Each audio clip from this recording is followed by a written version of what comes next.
రాజకీయ వాతావరణం మళ్లీ వేడెక్కింది. కొత్త ప్రధానమంత్రి సెబాస్టియన్ లెకర్ను అధికార బాధ్యతలు స్వీకరించిన తొలి రోజే వీధులు మంటలతో రగిలాయి. నిరసనకారులు ప్యారిస్ లో రోడ్లను దిగ్బంధం చేసి టైర్లకు నిప్పు పెట్టగా పోలీసులు వందలాది మందిని అరెస్టు చేశారు. ఈ నిరసనలు కేవలం కొత్త ప్రధానికి మాత్రమే కాకుండా మొత్తం మాక్రాన్ ప్రభుత్వానికి గట్టి సవాల్ విసురుతున్నాయి. మాజీ ప్రధానమంత్రి ఫ్రాన్సువా బేరు ప్రవేశపెట్టిన బడ్జెట్ ప్రణాళికపై దేశవ్యాప్తంగా వ్యతిరేకత వచ్చింది. ఆర్థిక అసమానతలు, సామాజిక భద్రతా లోపాలు, పింఛను వ్యవస్థలో సంస్కరణలు ఇవన్నీ ప్రజలలో అసహనాన్ని పెంచాయి. ఈ నేపథ్యంలో పార్లమెంట్లో విశ్వాస పరీక్షలో బేరు ఓటమి చెందడంతో లెకర్నోను కొత్త ప్రధానిగా నియమించారు మాక్రాన్.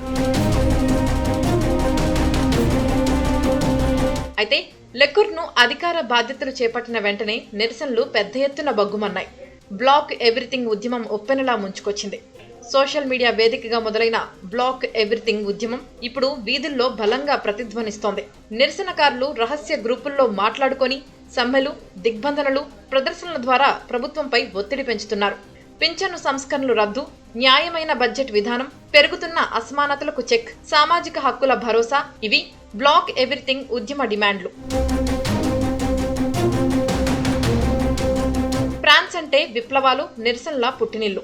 1789 ఫ్రెంచ్ రివల్యూషన్ నుంచి మొదలైన ఈ పోరాట సంస్కృతి నేటి వరకు కొనసాగుతూనే ఉంది. 1968 విద్యార్థి ఉద్యమాలు జరిగాయి. ఉద్యోగ భద్రత, విద్యా సంస్కరణల కోసం విద్యార్థులు వీధుల్లోకి దిగడంతో దేశవ్యాప్తంగా సమ్మెలు జరిగాయి. 2018-19 ఎల్లో జాకెట్ల ఉద్యమం గాలివానలా మారింది. ఇంధన ధరలు, పన్నుల పెంపుపై ప్రారంభమైన ఈ నిరసనలు తర్వాత అసమానతలపై భారీ విప్లవంగా చరిత్రలో నిలిచింది. 2023 పింఛను సంస్కరణల వ్యతిరేక ఆందోళనలు తెరపైకి వచ్చాయి. మాక్రాన్ ప్రవేశపెట్టిన పింఛను వయసు పెంపుపై లక్షలాది మంది వీధుల్లోకి దిగి సమ్మెలు చేపట్టారు. ఈ నేపథ్యంలో బ్లాక్ ఎవ్రీథింగ్ ఉద్యమం కూడా ఒక కొత్త తరహా నిరసన వేదికగా నిలుస్తోంది.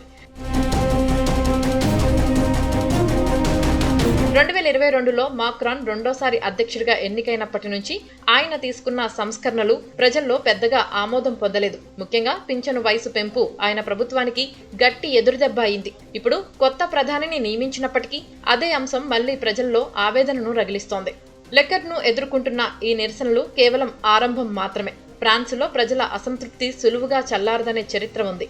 ప్రజలు తమ గొంతు వినిపించడానికి వీధులే నిజమైన వేదికగా భావిస్తారు. ఈ పరిస్థితిలో లెకర్ను తీసుకునే నిర్ణయాలు ఆయన రాజకీయ భవిష్యత్తును మాత్రమే కాకుండా మాక్రాన్ ప్రభుత్వ స్థిరత్వాన్ని నిర్ణయించనున్నాయి. ఫ్రాన్స్ రాజకీయ దృశ్యం ప్రస్తుతం క్లిష్ట దశలో నిలిచింది. కొత్త ప్రధానికి ప్రజల విశ్వాసాన్ని పొందడం అంత తేలిక కాదు. బ్లాక్ ఎవ్రీథింగ్ లాంటి ఉద్యమాలు సమాజంలో పెరుగుతున్న ఆవేదనకు ప్రతీక.